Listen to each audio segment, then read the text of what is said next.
Este episodio es presentado por The Academy, Knowledge is Power. Geek Me Venezuela, saca el geek que llevas dentro.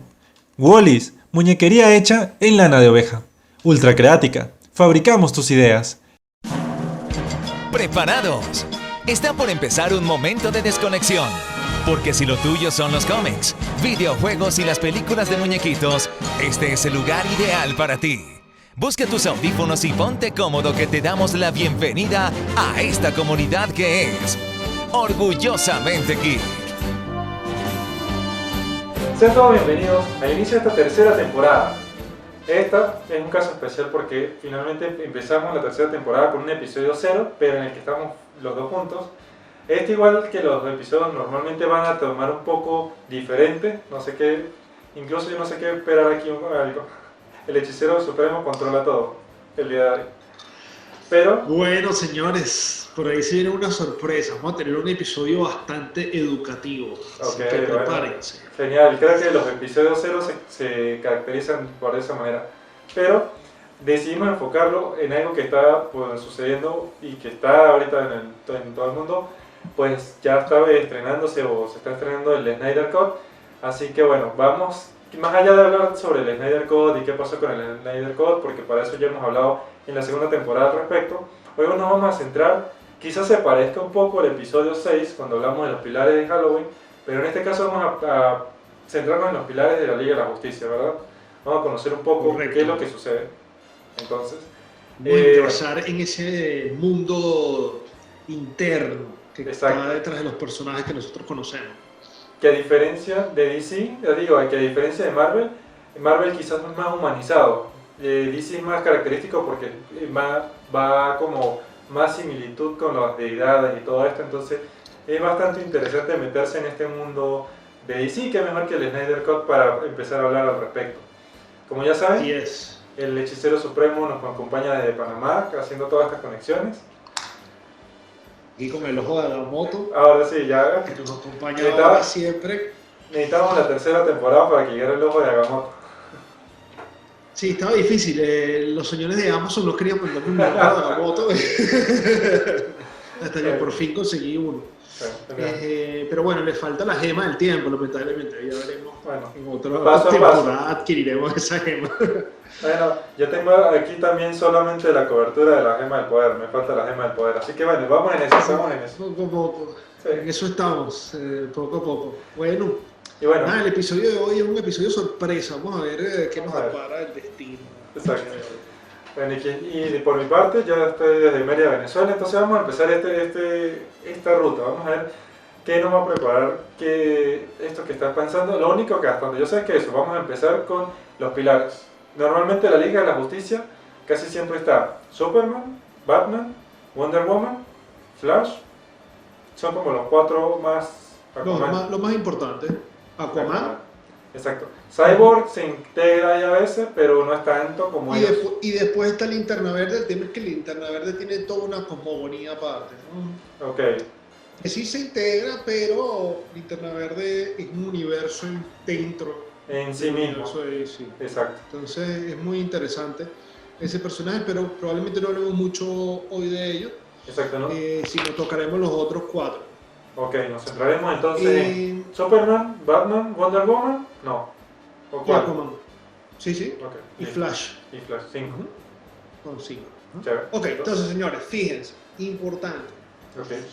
Prestemos atención. Nosotros hablamos de DC Comics. Estamos hablando de los verdaderos creadores del cómic, ¿no? Y esto les va a doler a los marvelitas en el corazón, en lo más profundo de su alma. Y es que el camino a la construcción de los superhéroes inicia con DC Comics. Cuando nosotros estudiamos la historia de los cómics, nos damos cuenta que quienes iniciaron la construcción de los personajes heroicos fueron los personajes de DC, ¿no? Los escritores de DC. Hay un tema bien interesante en cuanto al universo de los cómics, ¿no? Que nos vamos a dar cuenta siempre que existen similitudes entre muchos personajes de las dos empresas, y es que en esa época la competencia se enfocó en tratar de agarrar los conceptos y mejorarlos, ¿no? Sobre todo de parte de Marvel sobre los elementos de DC que ya sabían que funcionaban. Exacto. Y esto responde a que en esa época el cómic venía de ser muy distinto. El inicio del mundo del cómic empezó a través de los comic strips, después pasó a ser un poco más de westerns y después se transformó hacia unas narrativas que se parecían más a lo que conocemos hoy, empezando a tratar de introducir personajes heroicos, pero todavía no hubo un boom. Y llega la época del macartismo, ¿okay? Que fue en plena lucha de Guerra Fría entre Estados Unidos y la Unión Soviética. Okay. Y el macartismo lo que hizo fue tratar de generar una especie de hermetismo cultural, ¿okay? Dentro de Estados Unidos para evitar que la ideología de la Unión Soviética permeara en Estados Unidos. Y se hizo una especie de cultura de la cancelación como la que estamos viendo hoy, okay. Que la que estamos viendo hoy es más como de la izquierda contra la derecha, pero okay. En aquel momento fue de la derecha contra la izquierda. Okay. ¿Qué sucedió en el mundo del cómic? Salió no recuerdo exactamente el nombre del escritor, pero era un psicólogo que escribió un libro llamado Seducción de los Inocentes. Okay. Y en resumen, lo que decía era que supuestamente el cómic era un arma de ideologización y que promovía la violencia interna y el terrorismo interno en los Estados Unidos. Okay. ¿Okay? Entonces se empezó a prohibir el cómic casi muere en la industria del cómic. ¿Qué pasa? Pasado un tiempo, cuando las leyes del macartismo bajan en intensidad porque se resuelve el tema de la Guerra Fría, ¿no? Okay. Y ya el monstruo cae, el monstruo de la Unión Soviética cae. Para reconstruir el tema cómic, se empiezan a construir personajes heroicos basados en tramas mitológicas, ¿okay? Y así nace DC Comics. Que era como lo que ya se conocía. O sea, no tomaron las historias que quizás se narraban como, no sé si meter como religión, pero sí es eso, o sea, como historias que ya medio se conocían, la adaptaron, pero hacia la ciencia ficción un poco. Es correcto, ajá, exactamente, como que, porque existían muchas novelas de época, existían muchas Exacto. Novelas de relatos mitológicos que ya estaban construidos, y lo que había que hacer era transformar un poco, ¿no? Y aquí empieza el tema creativo. Y aquí empieza todo este tema de la construcción de personajes que tienen un anclaje con este nivel de pensamiento, vamos a llamarlo ancestral, ¿no? Que es el mito. Okay. ¿No? Entonces, Marvel se empieza a copiar de DC porque empieza a ver que la fórmula funciona y copia muchísimos personajes, pero con una particularidad que vamos a ver ahora. Bueno, ustedes como saben, esto es cortesía de The Academy, la academia que yo tengo acá en Panamá de arte y ilustración. Y lo primero que vamos a conversar es acerca de el mito, ¿okay? Obviamente el mito es el relato tradicional de acontecimientos prodigiosos protagonizados por dioses, semidioses o héroes, ¿okay? Y esto empieza a hablar un poco de la cosmogonía de Occidente, ¿no? La cosmogonía occidental estaba construida sobre la mitología que empieza con Sumeria, Babilonia, que son bíblicas, ¿ok? Y después empieza la construcción de los mitos que están referentes a Grecia, Roma y Egipto, ¿ok? Llega un punto del relato histórico, sucede una convergencia de las tres civilizaciones más importantes, que son Roma, Egipto y Grecia, ¿ok? Sí. Hay un momento histórico donde las tres están en un apogeo, ¿ok? Es importante entender que nosotros como civilización, como especie, anclamos nuestro lenguaje a lo que veíamos y comprendíamos en nuestro alrededor, con lo cual empezamos a hacer los símiles entre los astros y empezamos a los astros a darles un significado y unos nombres, y ahí nacen los mitos, ¿okay? Entonces por eso en Roma Júpiter, que es un planeta, que si lo vemos desde acá se ve como una estrella, era Zeus. ¿Por qué? Bueno, porque ellos decidieron que ese era el planeta más grande, se dieron cuenta que era el planeta más grande y que tenía, pues entonces, relación con este personaje de alguna manera, ¿no? Entonces, todo este relato, toda esta base fundamental llegó a estar conectada con conocimientos muy importantes de nuestro origen primigenio, y por ahí nos ponemos a estudiar otras mitologías y nos vamos a dar cuenta de que, bueno, según ciertos relatos, probablemente la especie humana no evolucionó del mono, sino que vino de otros lugares de la galaxia. Pero bueno, no vamos a hablar de ciencia, de ese tipo de ciencia ficción hoy. Pero bueno, esas tres civilizaciones convergieron en un punto y en un espacio temporal, en una línea espacio-temporal, y en Egipto específicamente se acumula la mayor cantidad de información, ¿ok? Nace la Biblioteca Alejandría, que es una ciudad-puerto, ¿ok? Donde está el Faro de Alejandría, y ahí estaba la Biblioteca Alejandría, la biblioteca más grande de la humanidad que existió en Occidente. Esa biblioteca fue tan casualmente quemada por los romanos, y perdimos muchísima información ancestral, ¿ok? Y bueno, por ahí comienza todo este relato, ¿no? Se dice que los que rescataron este conocimiento fueron los juglares, ¿okay? Y que se empezó a través de la juglaresca, de la narrativa y del mito, del boca a boca y del cuentacuentos, del storytelling, a narrar nuestro origen y nuestra historia primigenia, que es lo que conocemos como mito, que no existen tantas formas tangibles de demostrar que es un relato real, y se considera como algo fantástico, porque digamos que la referencia tangible no existe, ¿okay? Por lo menos no de muchos, sobre todo los que no existen más que todos de Grecia, pero de Egipto no existen tantos, ¿okay? Hay algunas traducciones de jeroglíficos, pero en general todo parece ser una especie de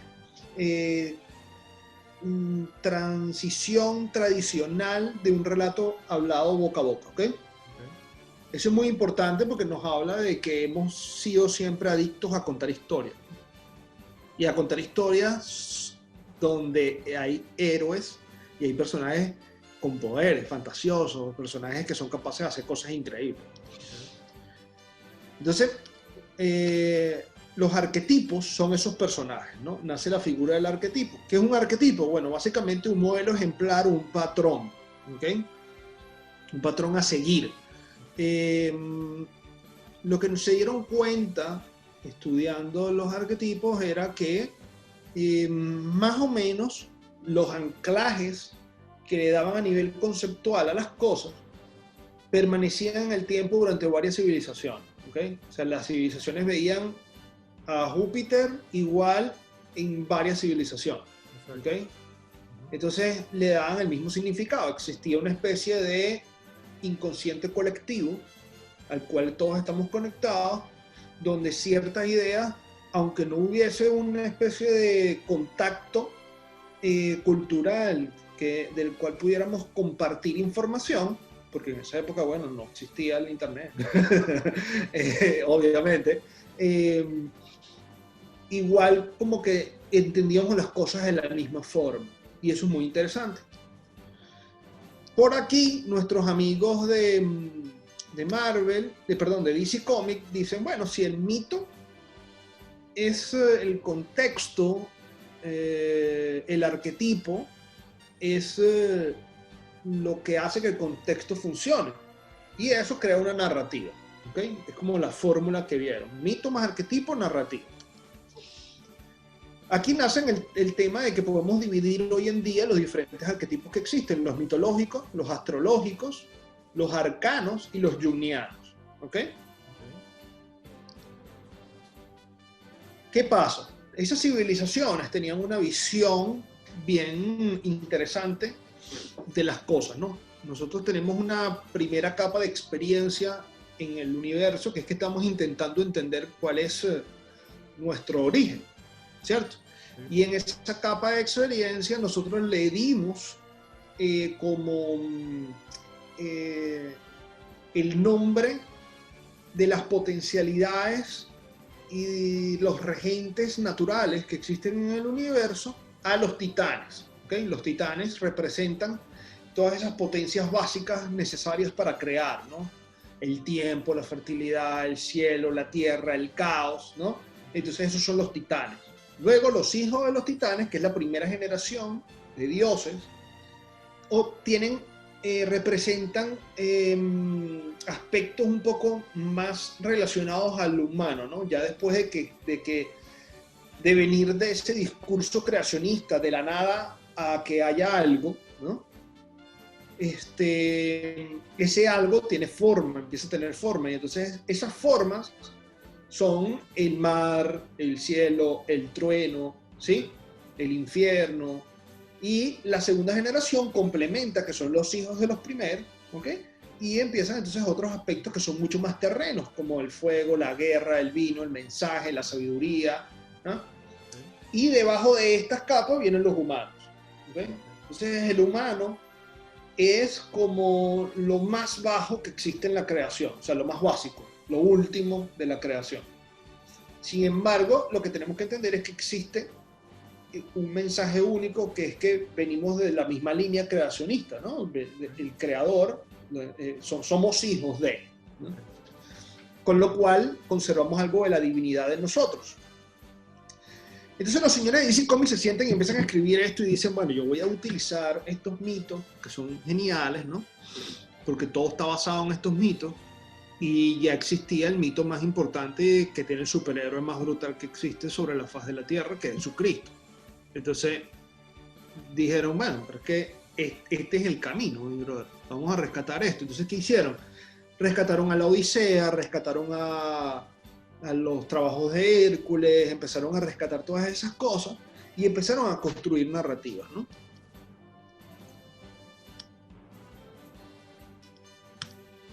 Y por entonces Marvel hizo lo propio, pero con los estudios de Jung, ¿ok?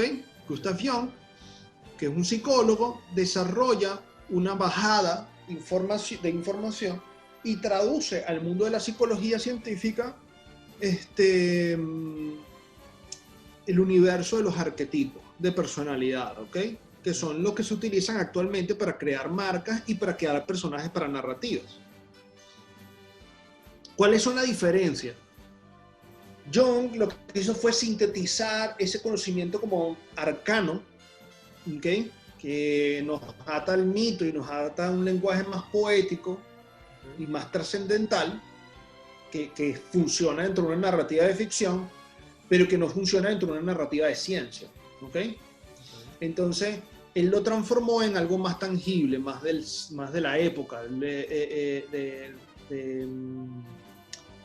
de más o menos los años que pueden ser los 50, más o menos, podría haber sido cuando se desarrolló esto.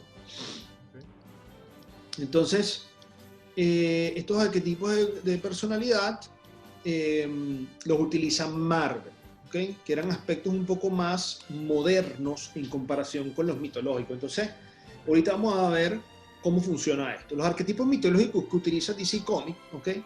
Los utiliza en la construcción de un camino argumental. ¿Okay? Deciden volcar toda su comunicación en 3 mitos principales basados en los arquetipos mitológicos, y los secundarios tienen un enfoque más jungiano. ¿Okay? ¿Cuáles son los 3 principales? Bueno, tenemos el Salvador foráneo, ¿okay? Que viene siendo un extraterrestre o un ser extraterreno que puede ser anclado con lo bíblico, que puede ser Superman, ¿ok? Tenemos el mito de las Amazonas, que es la mitología griega, tenemos a Wonder Woman, y tenemos el mito de la Atlántida, que también es de la mitología griega, y tenemos a Aquaman, ¿okay?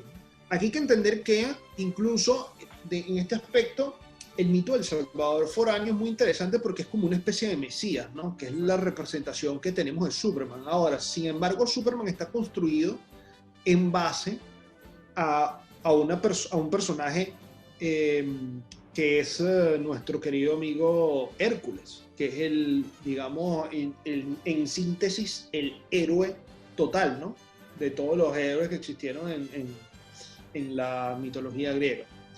Y los secundarios que tenemos acá son, bueno, tenemos el mito de la paradoja espaciotemporal, para eso tenemos a Flash, ¿ok? Tenemos el mito del millonario filántropo, el símbolo, el hombre de ley, que tenemos a Batman, ¿ok? Y tenemos el mito del espectro energético vibracional, los chakras, que es Green Lantern, ¿ok? El espectro emocional. Entonces, aquí vamos a hacer el análisis de estos tres. Fíjate, ¿ves? Aquí yo tengo esta guía, mitología griega, inconsciente colectivo. Todo el mundo conoce mitología griega, por Y, X o por Y, ¿ok? Es la fórmula de DC, tiene una complejidad media hacer este anclaje, digamos, conceptual, y vemos que Aquaman está construido en base al mito de la Atlántida, pero sobre el personaje de Poseidón, que poco tiene Poseidón que ver con la Atlántida. Si estudias más el mito de la Atlántida, no tiene nada que ver Poseidón con la Atlántida, nada. Pero a efectos de una civilización perdida después de un diluvio, hundida en el mar, funciona como argumento a conectar que esta civilización continuó y prosperó bajo el agua, y entonces puede utilizar ese dios, ¿no? Puede utilizar ese mito. Flash conecta con Hermes, y la diferencia, okay, aquí es más complicado porque Flash representa un personaje que es jovial, es muy jovial, y Flash, aunque no tiene un protagonismo súper grande, frontalmente o formalmente, dentro de la parte argumental sí lo tiene. ¿Por qué? Porque Flash es quien logra alterar las líneas temporales en DC Comics, ¿no? Ahí podemos ver Flashpoint Paradox, la paradoja del Flashpoint, y más o menos ese es el camino que tiene Hermes. Cuando tú estudias a Hermes, tienes la figura de Hermes Trismegisto, que Trismegisto significa 3 veces grande, y se supone que Hermes existió en 3 líneas espaciotemporales diferentes, y siempre existió con la misma misión, ¿okay? Que era bajar el mensaje de los dioses a los hombres, ¿okay? Entonces es un ser atemporal, con lo cual tiene sentido que esté anclado a Flash, ¿okay? Además de que, bueno, obviamente la velocidad, a nivel de ciencia, velocidad está anclada con el tema de la física, y que a través de si avanzas velozmente, pues violas las leyes físicas y podrías viajar en el tiempo, espacio-tiempo, ¿okay? Y Hermes tiene las sandalias aladas que le daban mucha velocidad, ¿okay? Entonces, este es el lenguaje con el que DC construye. Ahora, Marvel utiliza otros, vamos a tocarlos rapidito. Mira, utilizan el dios del trueno como la cosmogonía nórdica, Thor, ¿sí? Pero luego utilizan el millonario filántropo tecnócrata, que es Iron Man. Luego aquí ellos introducen, muy importante, personajes patrióticos, ¿okay? Que no existían en DC. Fíjate que DC no maneja sino nombres de ciudades alternativos, son como sátiras, ¿no? Porque Metrópolis es Washington y Gótica es Nueva York. Okay. Pero en este caso, que Marvel lo utiliza es para más como llamar la atención de la gente, porque lo puedes relacionar más fácil. Es decir, si hablas de un lugar concreto y un personaje que simboliza algo de una nación que se está naciendo, pues la gente lo ubica más fácil. De ahí donde nace exactamente esa idea de relacionarlo. Sí, es que ese fue el éxito de Marvel. Marvel utilizó una técnica que conectaba más con el público. DC argumentalmente construye un universo mucho más estructurado y más denso y más sostenible en el tiempo, ¿ok? Pero Marvel conecta con el público directamente porque los arquetipos jungianos son más modernos. En cambio, los arquetipos mitológicos, aunque son atemporales, ¿ok? Porque el mito persiste, y son nuestros orígenes como raza, como especie, esa parte es como más, o sea, te tiene que gustar, pues tienes que tener una inclinación por eso, ¿no? En cambio de aquí te sientes más identificado, como tú dices, o sea, héroe patriótico, soy americano, Capitán América, ¿me explico? Ojo, que fíjate que también utilizaron el ancla mitológica con Thor, ¿no? Claro, no. O sea, O sea, yo, No se rasparon la fórmula, no, no, la mejoraron. yo me refería a Capitán América también por el momento histórico, porque necesitaban como que la gente sintiera el sentimiento nacional por lo que era la Segunda Es Guerra Mundial, correcto. y era Ujú. ese estilo. Ya lo demás, pues sí, es más otra cosa. Y en esa época fue que salió, porque Por eso, los cómics de Capitán América nacen como propaganda, porque exacto, propaganda de guerra. yo Ujú. creo que si Capitán América lo plantean después, puede que pegue, pero no tanto como fue en la Segunda Guerra Mundial, porque era eso, era prácticamente el símbolo de los americanos luchando como forma. Es correcto, así es. Entonces, aquí esta es la fórmula. Mitología más patriotismo, arquetipos modernos más arquetipos clásicos. ¿Cuáles son los clásicos? Bueno, mitológicos, Thor, ¿ok? Una fórmula que tiene un nivel de complejidad más alto, ¿ok? Porque tienes que conectar conceptos mucho más lejanos. Y tienes aquí el ídolo militar, el soldado, el héroe patriótico, y tienes aquí el tipo que es el millonario filántropo, que también existe del otro lado, ¿no? Porque está Batman del otro lado. Que de hecho, cuando yo investigué un poco sobre Iron Man, es también como no vamos a decir que tratan de copiar la fórmula con Capitán América, pero sí tratan de también anclarlo, en este caso en la Guerra Fría, para decir, mira, vamos a buscar es esto, como la selección otra vez, está el conflicto, pero esta vez vamos a desde el hombre de negocios, que incluso Stan Lee dice, o decía, que la intención era crear un personaje que normalmente la gente no apoyara y que dijera, yo estaría en contra de este hombre, y darle la vuelta para que fuera querido por todos. Y entonces nace el hombre de negocios que le vende armas o sea que sí, que está vendiendo armas y que fomenta un poco la guerra y volverlo a este símbolo que Iron Man se convierte. Sí, como renovarlo, ¿no? Como darle un cambio. Entonces aquí también tenemos que ver un poco la vuelta que le dan, porque ¿qué pasa? Fíjate, por ejemplo, existe un personaje que se llama Joseph Campbell, que era un escritor y mitólogo americano, ¿Okay? que escribió un libro llamado El héroe de las mil caras, ¿ok? ¿Okay? Y él comprende que en la mayoría de los mitos que existen dentro de la civilización humana, existe una fórmula narrativa, que es el camino del héroe. ¿Qué pasa? Aquí los voy a invitar a ver un video que estoy por subir en mi canal Juaco Professor en YouTube, ¿ok? Para que comprendan esto mejor, porque es largo, pero lo voy a tratar de sintetizar. Igual seguramente lo vamos a colocar aquí para que la gente lo vea. Exacto, para que ustedes conecten ahí. Entonces, la civilización humana conectada con la comprensión de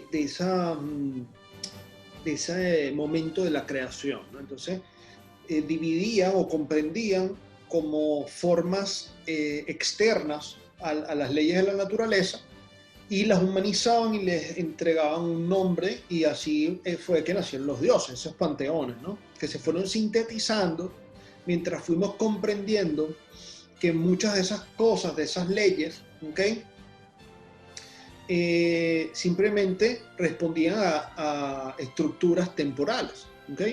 Que la fertilidad de las mujeres tenía que ver con los ciclos lunares. Entonces, una vez que comprendimos eso, dejamos de llamar a eso, por ejemplo, la diosa de la fertilidad, y dejamos de ver a la diosa de la fertilidad como algo importante, pero que comprendimos que eso era simplemente un aspecto de las mujeres femenino que estaba anclado a un tema del tiempo, ¿no? Okay. Como también nos pasó con el tema de las cosechas, ¿no?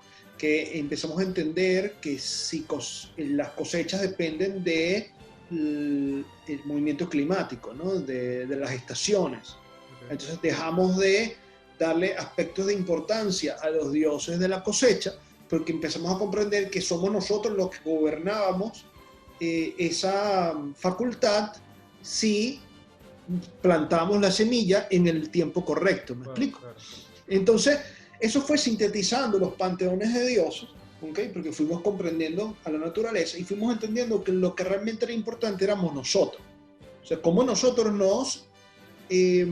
como seres inteligentes, sintetizamos esa comprensión del mundo externo, del cosmos, del universo y de la mecánica del universo y de cómo funcionan las leyes naturales, y empezamos a darle un tema más, un aspecto más humanoide, ¿no? Lo sintetizamos y lo convertimos en algo nuestro, y empezamos a acabar con el panteón politeísta y a transformarnos en dioses un poco más monoteístas, ¿no? Nos fuimos hacia a un pensamiento más monoteísta, los panteones se fueron reduciendo, ¿ok?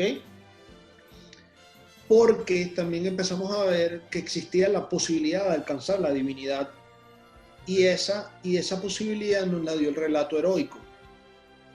Porque si tú te pones a estudiar el relato heroico, nosotros siendo la última capa de la creación, lo más bajo, lo más mortal, ¿okay? Lo menos trascendente, en teoría, vemos como por ejemplo un semidios, que era Hércules, semidios porque podía morir, pero a la vez era hijo de un dios, empieza y trasciende, no porque se convierte en un dios, sino porque logra una hazaña, ¿okay? Y esas hazañas se logran a través de pasar por este ciclo que estamos viendo en pantalla. Voy a resumirlo rapidísimo. El mundo ordinario es el mundo de arriba, el mundo blanco, y donde está el orden, ¿okay? Que son las fuerzas de la creación, el orden y el caos. Y el mundo especial, que es el mundo de abajo, donde está el mundo caótico. En el caos está la probabilidad, donde existe la fricción que permite el cambio, ¿okay? Del roce entre estas dos fuerzas nace la vida, ¿okay? Si no hay fricción entre dos fuerzas opuestas, lo que hay es un status quo, una normalidad, una monotonía, ¿ok? Por eso constantemente los relatos llegan al conflicto, porque es inevitable, es parte fundamental de la creación, ¿ok? Las cosas tienen que colisionar, ¿sí? Eso pasa desde el microcosmos en temas de átomos y energía, hasta el macrocosmos más macro, donde pues para que existiera todo esto que existe, pues tuvo que haber fricción entre fuerzas opuestas, ¿no? Que son el orden y el caos. Claro. Los héroes están en status quo y reciben la llamada de la aventura, ¿okay? Hay algo que sucede que los invita a salir de la zona de confort, de ese status quo. Algo pasa. En cada relato es diferente, ¿ok? Claro. Entonces, luego, ¿qué sucede? Buscan asistencia. Siempre buscan un arquetipo, que en este caso puede ser el sabio, ¿okay? Que les brinda apoyo, los guía. Probablemente sea alguien que ya ejecutó unas vueltas por el camino del héroe previamente, ¿okay? Y tiene la capacidad de entender qué es lo que el héroe debe hacer y lo guía, ¿okay? Fíjate que sí, siempre el héroe busca a alguien con experiencia, alguien viejo, alguien mayor, más sabio. Y entonces departure, me lanzo a la aventura, salgo, ¿ok?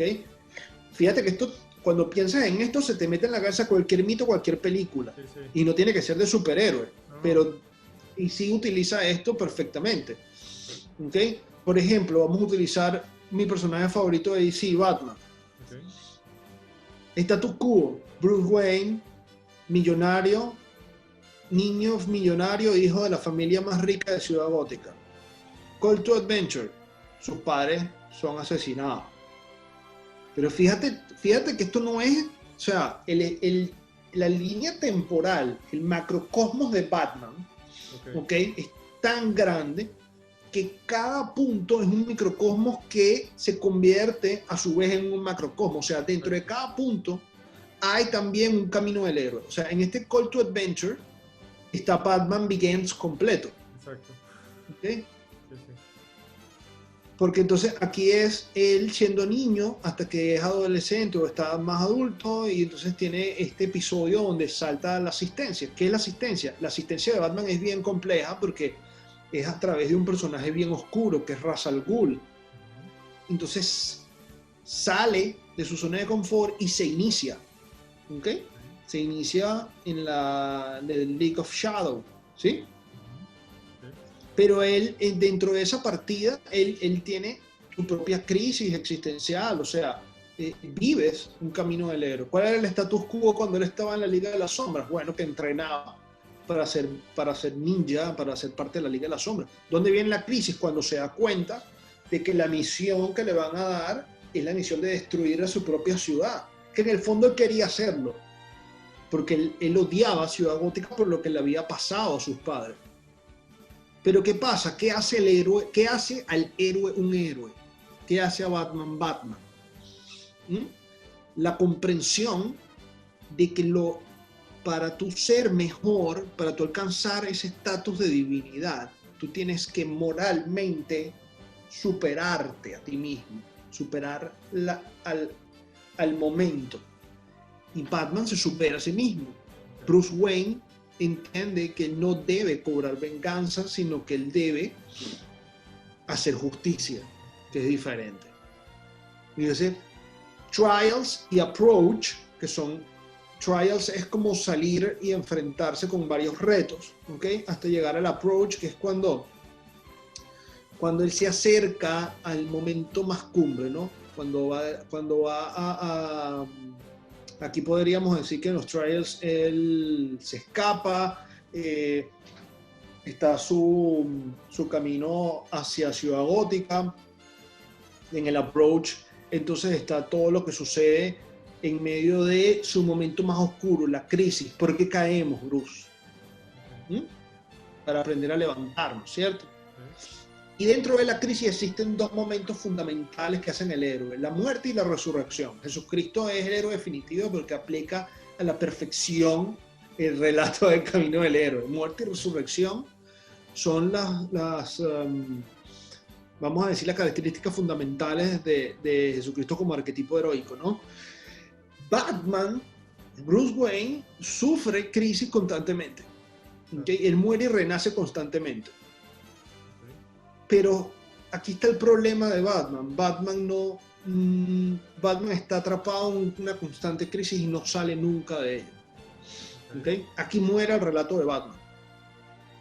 Batman en sus microcosmos, ¿okay? Que son las pequeñas historias, esos pequeños enfrentamientos, logra cerrar la vuelta, logra cerrar la rueda. Okay. ¿Cómo se cerraría la rueda? Por ejemplo, tú vences a tu némesis, ¿okay? En este caso vamos a poner el Guasón.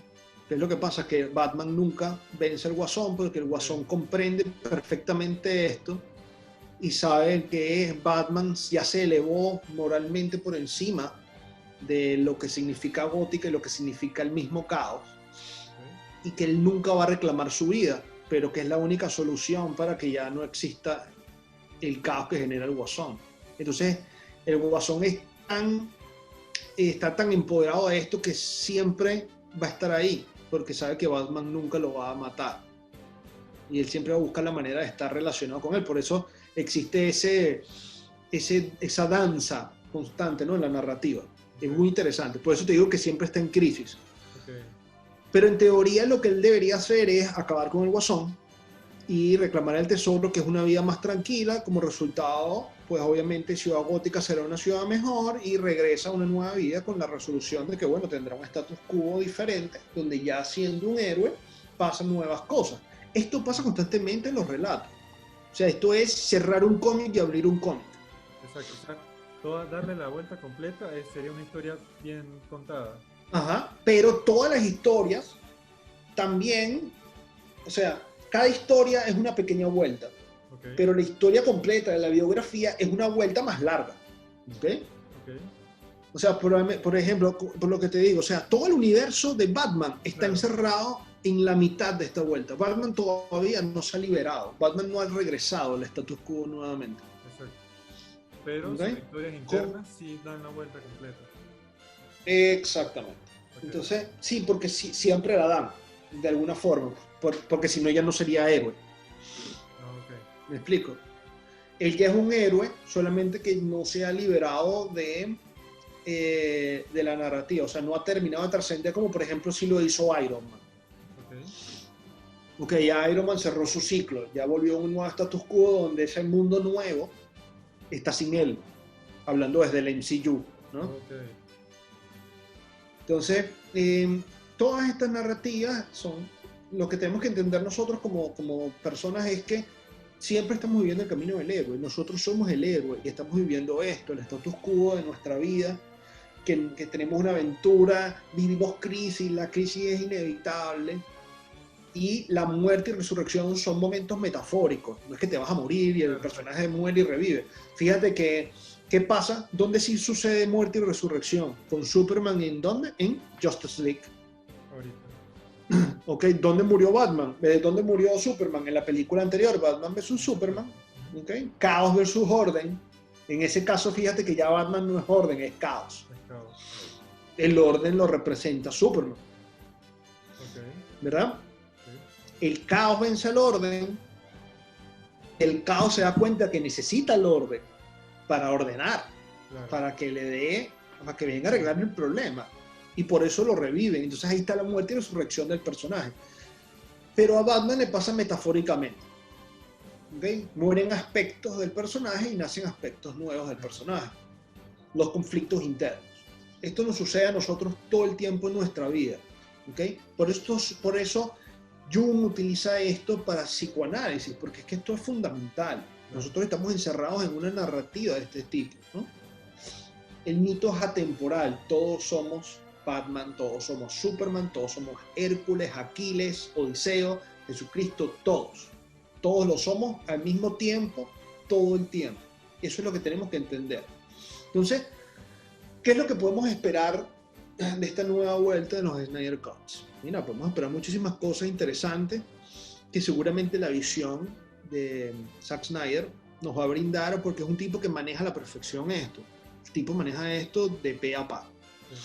Y nosotros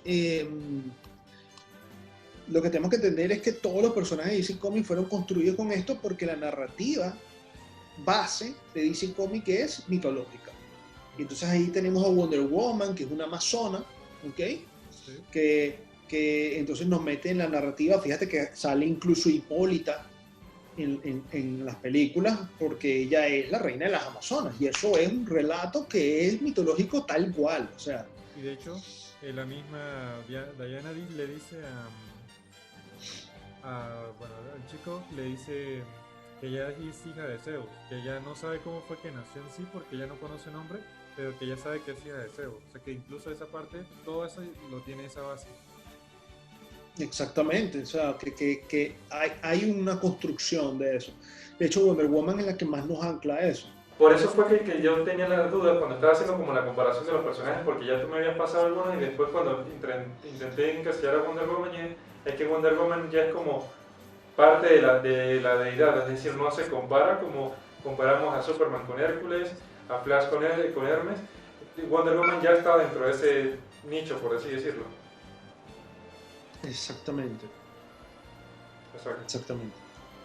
Y entonces, ¿qué pasa con Aquaman, por ejemplo? Aquaman rompe mucho la narrativa. Okay. Porque Aquaman unifica dos mitos que no son un solo mito. Okay. O sea, él une el relato de lo que es la cosmogonía de Poseidón, ¿ok? Sí. Y el relato del universo bajo el agua, pero también habla de la Atlántida como una nación ultra tecnológica, con una comprensión diferente de las cosas. Entonces, aquí la cuestión entra y sale de contexto, ¿no? Okay. Entonces, fíjate, por eso digamos que es difícil construir estas narrativas porque tienes que tener conceptualmente bien el mapa, ¿no? Claro. Entonces, si le das la cuestión a alguien, como se la dieron el señor que hizo el Justice League anterior, y arma la cuestión como le da la gana, no pega. ¿Okay?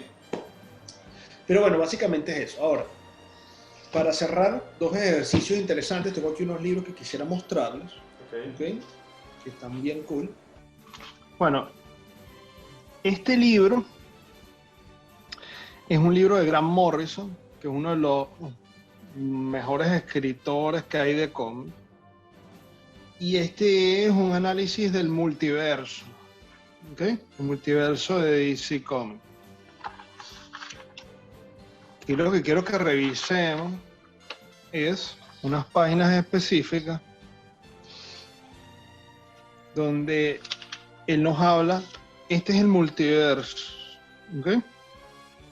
Están los dioses y aquí en el centro pasan como las diferentes narrativas, ¿ok?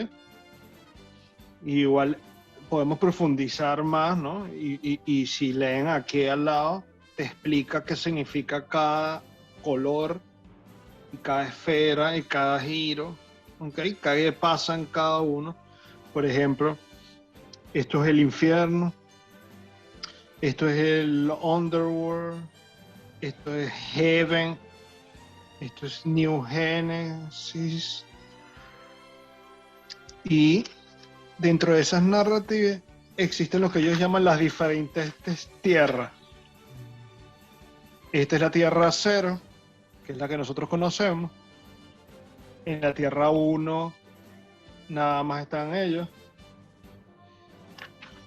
En la Tierra 2 es así. Fíjate cómo los personajes cambian.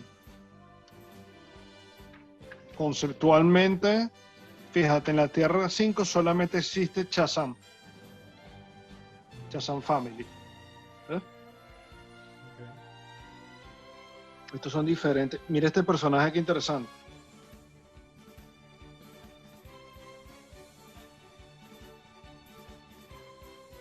¿Te parece Capitán América?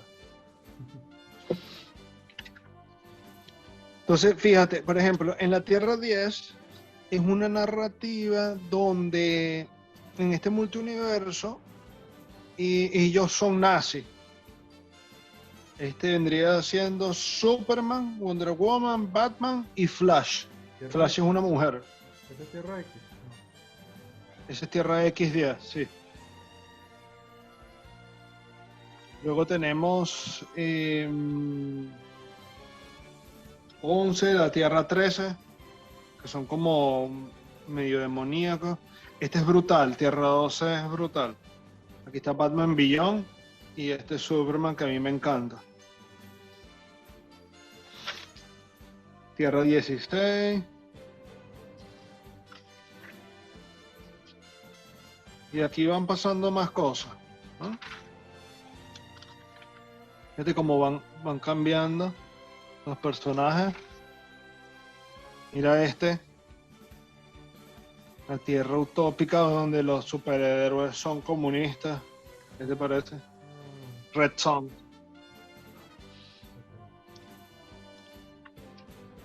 Entonces, esto es lo interesante que tiene, es que ellos cuando escribieron esto y utilizaron el fundamento de la mitología, se dieron cuenta que esto funcionaba para crear muchísimas cosas.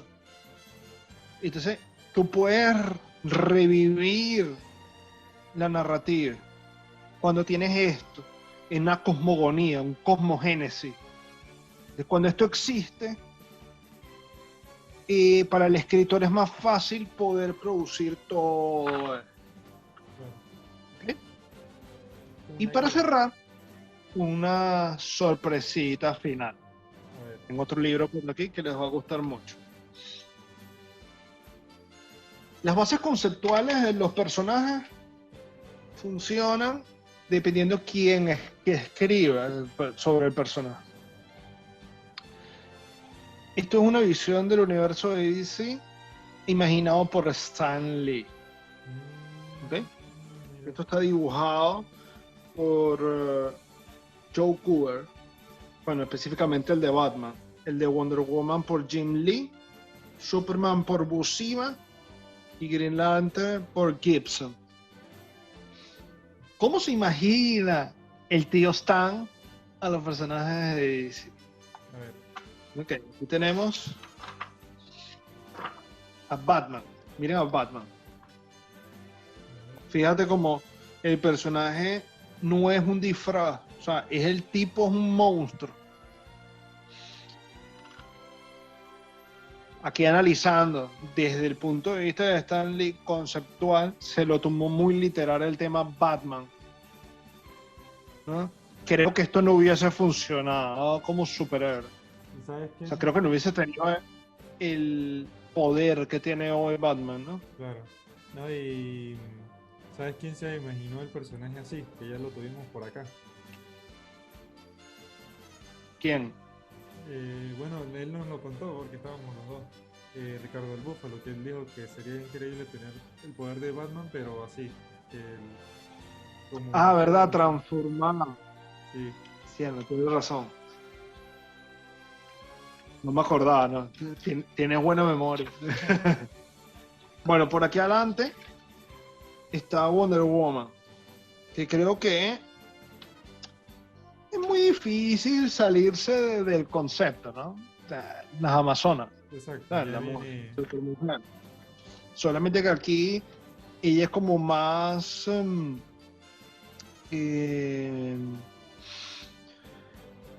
no sé cómo explicártelo.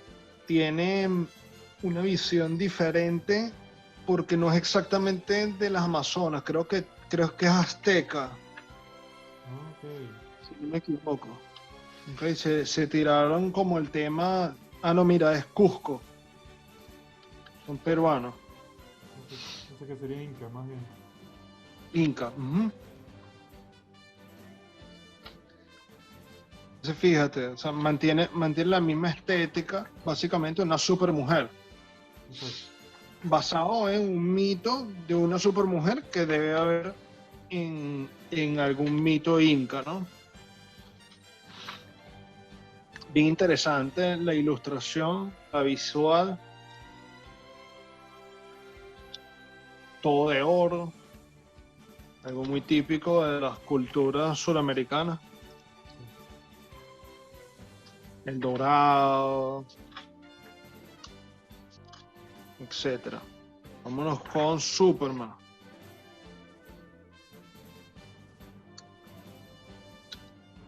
Tiene un aspecto muy parecido. Sí, La verdad no cambia tanto. la capa. Un tema mm, tal vez más tecnología, ¿no? Aquí. Pero fíjate, mantiene la narrativa estilo Stan Lee, ¿no? Sí. Esto me recuerda mucho a Doctor Strange, los cómics viejos. Sí. Luego tenemos por aquí al final a Green Lantern, que literal es el tipo de un linterna verde, una energía. Ok. Un concepto de luz, exacto. Ujú, exacto, él se volvió una entidad astral. Yo creo que de alguna manera lo que nos mostraste sobre cómo la visión de Stan Lee que cambiado quizás un poco en algunas cosas y eso sucede también con un director cuando toma una película. Por ejemplo, tuvimos ya a Zack Snyder con esta visión, ya bueno, quizás el ejemplo más claro es ese, cuando ya de repente Joss Whedon agarra la tutela como para continuar este proyecto, pero también lo podemos comparar que si con cuando hicieron, se me olvidó, que Nolan tomó también a Batman. Entonces, cada uno tiene como esa visión, o sea, tiene como una estructura que así funciona el personaje, pero cada quien le da su imaginario, cómo podría ser.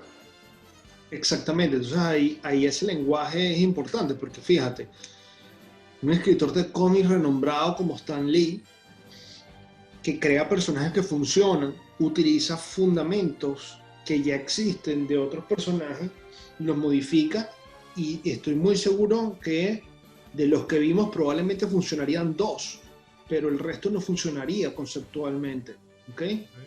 Como han funcionado los otros. Entonces, cambiar de director en una película es muy arriesgado, Sí, es demasiado arriesgado, o sea, la construcción de la narrativa, de los diálogos, del concepto generador, es, ¿sabes? Depende mucho de la visión de la persona. ¿Okay? claro.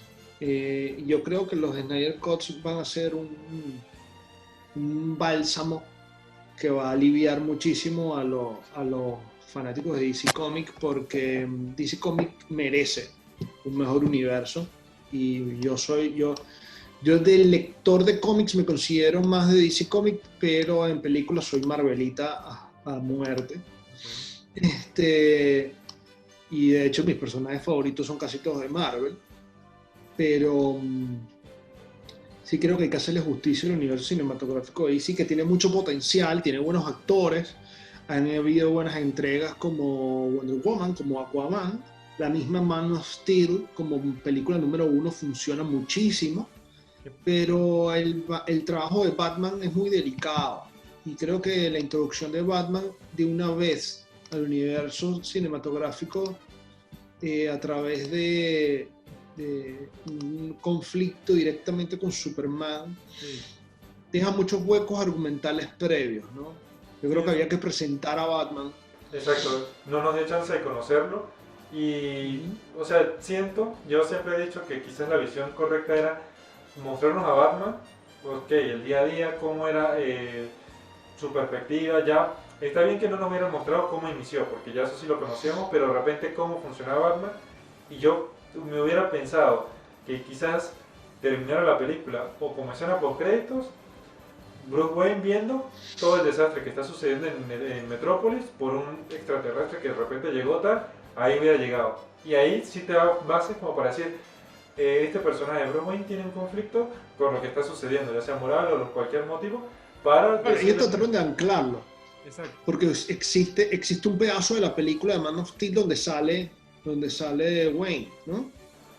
Claro, pero No, se no lo es muestra en Batman y Superman, es decir, en Man of Steel... Exacto, exacto. Solo ya lo muestran directamente en la otra película. Exacto, Cierto, o sea, cierto. yo siento que por lo menos cuando empieza lo que le dieron, que creo que fueron como 20 minutos, desde que cuentan la historia de Bruce Wayne, tal, Martha, todo, hasta que dice el día que el mundo conoció a Superman, ahí eso tenía que ser solo de Batman y hubiera terminado con eso, o sea que Batman quizá un poco impotente decir, ok, no tengo la fuerza como para luchar con esta persona, pero necesito buscar una solución porque siento que esto va a ser un conflicto o un problema futuro. Y ahí hubieran quedado. A posteriori, exacto. Y ahí sí venía Batman y Superman. Y ahí sí te da una base como para decir, ok. Porque te presenta el conflicto, exacto. No hubo una introducción y una presentación, una apertura de la narrativa. No hubo un inicio. Que ahí está el secreto que sí tuvo Marvel con Civil War, que ya conocíamos a las dos vistas y qué era lo que sucedía. En cambio aquí fue como que, bueno, Superman es el malo, vamos a hacer que Batman va en contra de él y bueno, vamos a ver que aquí se va a ir contando la historia solo. Entonces, bueno. Exactamente. Entonces, ¿qué pasa? Fue muy vago y por eso no funciona. Y de paso también la aceleración del conflicto dentro de la película, ¿no? De que vamos de una vez a una lucha frontal y entonces necesitamos resolver un problema mayor que es Doomsday. Y ahora somos amigos. Y de la nada. Entonces, faltó mística en ese lenguaje, ¿no? Pero creo que sí, que Justice League puede rescatar un poco esto y puede hacer que nos olvidemos un poco de esas cosas, ¿no? Sí. Que yo creo que en su momento, cuando yo escuché que Zack Snyder iba a ser como el Kevin Feige de Marvel, se pintaba todo muy bien porque todo estaba bien ubicado, cómo iba a suceder todo. En cambio, aquí cuando empezaron a acelerar las cosas fue que todo se empezó a deformar y bueno, fue eso. O sea que necesitamos pasar del punto 1 al punto 8 de una vez. No tenemos chance de pasar al 2, al 3, al 4, sino vamos a ir acelerando porque hay que hacerle la carrera a Marvel. Y fue ese el problema de Warner. No confiar en su universo, ir poco a poco y que esto fuera funcionando, sino que bueno, vamos a ir lanzando y que en algún momento nos va a funcionar. Entonces ahí estuvo el pequeño detalle y es lo que hemos visto ahorita. De que están lanzando, por ejemplo, lanzaron Joker, que no tenía conexión con nada, pero bueno, vamos a sacarla y vamos a ir como sacando cosas y en algún momento esto vamos a funcionar. Después lo resolvieron, o bueno, lo quieren resolver con la parte del multiverso, diciendo, bueno, es que son historias que en algún momento se van a conectar porque forman parte de diferentes mundos. Pero fue eso, o sea, no hubo chance como para, ya vamos a ver cómo va evolucionando todo a su ritmo y bueno, ahí tenían las consecuencias. No hubo planificación, no hubo esto. Exacto, no tuvieron eso. No hubo esto. Esto lo hizo Marvel. Sí. Esto lo hizo Marvel y por eso funciona. Porque se sentaron a planificar. Entonces una de las cosas, y para cerrar el capítulo de hoy, la visión del capítulo de hoy es, desde varios puntos de vista. Uno, entender que lo que sucedió con el cambio de director, obviamente por una cuestión de la vida, de verdad que muy chimbo que le haya sucedido eso a Zack Snyder. Lo saca del trabajo y Warner, en vez de aguantar y esperar, se apresura y comete un error fatal que le cuesta a DC y a Justice League la reputación, ¿no? Eso es lo primero. Lo segundo, como creadores de cómics, como personas que les gusta el cómic o piensan en crear cómics, siempre que vayan a utilizar una narrativa, recuérdense de utilizar la narrativa del camino del héroe, recuérdense de buscar cosas que ya existan como referencia, porque esa es la fórmula que han utilizado eternamente para construir personajes funcionales. Y sobre todo si no hay que andar inventando nada, está todo inventado, lo que hay es que modificar y darle un toque, meterle la parte personal. Pero está ahí. Exacto. La tercera misión del capítulo es invitarnos a que vivan la vida a través del camino del héroe. ¿Okay? El camino del héroe es un camino personal, todos debemos recorrer el camino del héroe. Todos somos héroes de una u otra forma, todos vivimos un momento en nuestra historia, nuestra gran historia, vamos a vivir constantemente momentos de crisis y tenemos que renacer y tenemos que reinventarnos y tenemos que buscar esa resolución para volver a construir un status quo, el conflicto entre orden y caos constante que hay dentro de nosotros mismos. Y por último, preparen palomitas porque lo que se viene son 4 horas de pura candela, hermano. Espero les haya gustado el capítulo de hoy, un capítulo un poquito más formativo, metiéndonos dentro. Sí, a veces hay que explorar estas cosas porque uno se pregunta, ¿y de dónde demonios sale todo esto, no? ¿Y por qué no funciona así? ¿Y por qué aquí sí? Ajá, exactamente. Es que incluso... ¿Por qué a Marvel le funciona de esta manera y a DC le funciona de esta otra, ¿no? Pues, no son fórmulas iguales, son fórmulas distintas y que no son de ahorita, tienen sus bases y es eso. Tienen muchísimos años, exactamente. Tienen añales funcionando de esta manera y cada una de las empresas ha nacido y ha crecido en torno a esta y tienen que ser fieles a la fórmula. Creo que el error estuvo en justamente no tener presente eso, porque Warner cuando decidió darle vamos a decir, la responsabilidad a Joss Whedon, lo pensó fue como más de, ya Joss Whedon tuvo en su mano Los Vengadores y fue un éxito, vamos a dársela para que conseguir lo mismo, cuando claramente son dos cosas totalmente diferentes. No, exactamente. Cosas muy diferentes. Exactamente. Eso es lo importante que diste en el clavo, porque la visión que él traía de Marvel no pega para nada con la visión que es el argumento fundamental de DC Comics. No pega, pero es que no joda, ni con Superglue, no pega. Entonces, ¿qué es lo que tenían que haber hecho? No dejarse llevar por la necesidad de confrontar en taquilla a Disney, a Marvel. No tenían que dejarse llevar, tenían que construirlo como tú dices. DC tiene una fuerza argumental tan pesada que te apuesto hoy, ante los Snyder Cuts, que si hubiesen esperado para hacer las cosas de la forma que la tenían que hacer, sinceramente te digo, hoy los éxitos de taquilla fueran otros.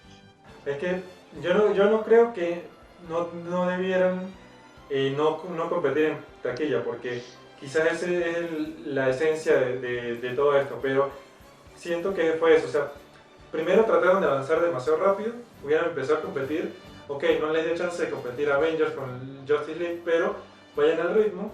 Y fue eso, olvidaron como sus orígenes con tal de llegarles de alguna manera. Y creo que no Exacto. sé si está cometiendo, o sea, Warner lo está cometiendo, pero no sé si lo va a seguir replicando teniendo, por ejemplo, tienen a James Gunn, ahorita con The Suicide Squad, que fue quien sacó Guardianes de la Galaxia, que es como también su equivalente, que lo hablamos, que quizás la primera vez se manejó mal y Marvel lo manejó muy bien porque eran personajes que medio eran desconocidos, pero les dieron protagonismo. En Suicide Squad no sucedió aquí.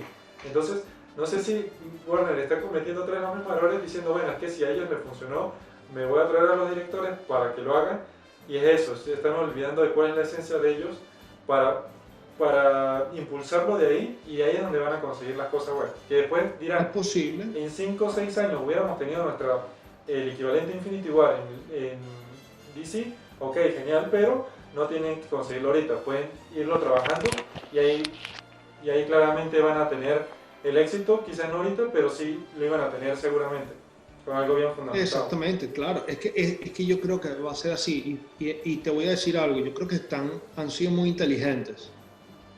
Han guardado la gema, mira, han guardado el arma secreta para el final. ¿Quién? Quien puede arreglar todo este desastre Ah, ok. es Green Lantern como personaje. Ah, ok. O sea, una buena película, una muy buena película de los Green Lanterns y un buen estudio del universo de Linterna Verde termina de amalgamar todo eso que está por ahí, permite argumentalmente desechar todo eso que existió antes y hacer un reinicio Ok, en caso de que se quiera, ¿no? claro. No sé, después de los Snyder Cut, si existe un pensamiento de reinicio. Probablemente no, porque creo que los Snyder Cut sí están construidos de la forma en la que nosotros creemos que se debió construir este universo. Exacto. Digamos Ok, que es es como, probablemente que... digamos que es como una línea temporal que se dividió. Está el camino de Justice League, que ya salió, que se estrenó hace 3 años, y está el de este que va a seguir como debió haber sido, pero no sabemos cuál va a Exactamente. ser el camino ahora. Lo que tenemos que hacer es olvidar que lo otro sucedió. Y ya, Y ya. borrón y cuenta nueva. Exacto. Pero argumentalmente, para tapar los otros huecos anteriores, como el de Batman, porque argumentalmente, bueno, Batman vs Superman sigue existiendo, ¿no? Lo que hay que Sí. tratar de tapar la metida de pata de película, de guión, ¿no? Okay. Se puede solventar a través de una película macro que amalgama un poco más, porque recuerda que los Linterna Verde, el universo de Linterna Verde hacen las veces un poco de estos personajes como Guardianes de la Galaxia y también como Thanos, ¿no? Okay. Nos empiezan a hablar de esos seres que están fuera de la Tierra y de esos conflictos que son externos al hombre, ¿no? Okay. Y eso nos mete más en contexto que esto que está sucediendo, pero aquí todo sucede en la Tierra. Okay. En cambio, con Green Lantern muchas cosas no suceden en la Tierra, suceden afuera de la Afuera. Tierra. Okay. Y entonces ellos están resolviendo problemas afuera. Y esa resolución de problemas afuera trae nuevos personajes. Y cuando se juntan con estos, los llevan a ellos a esos conflictos o también traen conflictos de allá para acá. Ok, ya. Okay. Entonces eso va a Bueno. empezar a construir esa narrativa más grande, ¿no? Porque Hay una por ahora razón. estamos encerrados en la Tierra. Exacto. Y hay una razón también de que Green Lantern de alguna manera existe en este universo porque ya se ha hecho mención. Entonces puede ser de que sí. O sea, la opción. Exactamente. Está bien. Bueno. Y quizás llevándolo, Veremos. quizás no metiéndonos tanto en Warner, también la lección o la moraleja que podríamos dejar en el episodio de hoy es eso, o sea, ser fieles a lo que nosotros somos, no tratar de imitar a alguien más pensando que eso nos va a dar éxito. Es correcto. Nuestro origen es nuestro La esencia. nuestro legado, Exacto. es la esencia, ¿sabes? O sea, lo que fuimos, lo que somos y lo que seremos es una sola línea. Exacto. Entonces, bueno, de esa manera, Lo que hay es que pulirlo y mejorarlo. exacto. De esa manera, entonces, le damos cierre a este inicio de temporada y lo que nos va a desencadenar de ahora en adelante y eso, la expectativa de ver qué nos va a traer el Snyder Cut, que yo creo que es eso. Lo que hay gente que de repente está en contra de que salga, pero yo creo que va a ser un camino necesario, por lo menos para ver qué iba a pasar. Así es, así es. Entonces, bueno, Pero no creo que nos depara una excelente experiencia. sí, yo creo que sí. Entonces, bueno, me imagino que ya todos cuando estén viendo esto ya han visto el Snyder Cut, bueno, los que han podido ver o los que están en eso, así que bueno, nos cuentan ustedes qué sucedió y espero que hayan aprendido un poco de los personajes viéndolo desde este punto de vista y bueno, todas estas historias que hay detrás de Marvel y de DC que bueno, ha estado bastante fructífero el episodio de hoy. Entonces bueno, Por aquel lado se encuentra Joaquín desde Panamá. Me despido por acá, el hechicero supremo, hablando de DC Comics, un universo completamente Sí, sí. diferente. Tuvimos, Así que, tuvimos que buscar muchísimas nuestras gracias. alternativas en DC, pero bueno. ¿Verdad que sí? ¿Cuáles van a ser? Sería, ¿Quién vas a ser tú? Yo sería Batman, ¿no? No estábamos Si diciendo. tú eres fan mío, yo soy Superman, pues chévere, ¿no? No, bueno, Honesto. yo iba a decir que tú eras Doctor Fate, ¿no? Que es como puede el hechicero supremo de ellos. O Constantine. Es verdad, es cierto. Constantine me gusta más. Ah, bueno. Entonces, bueno, por Lo que nuestra pasa es que es parte, más satánico, es un tema como más satánico. por nuestra parte nos despedimos por acá. Espero Cuídense, que lo hayan chicos. disfrutado. Y bueno, estamos atentos a lo que se viene. No olviden @momento.geek. De acá de mí, pues ya saben, ahí le vamos a dejar el link de arroba de Academy PTY, se pueden conectar con nosotros si necesitan más información acerca de nuestros talleres y lo que hacemos con el mundo de los cómics. Irá pendientes porque se viene una super temporada. Sí, sí. Y hasta los momentos, hasta entonces los queremos 3000. Bye bye. Bye. Salva la partida y retómala con nosotros en una próxima oportunidad. Este será el final del episodio, pero nunca dejaremos de ser orgullosamente geek.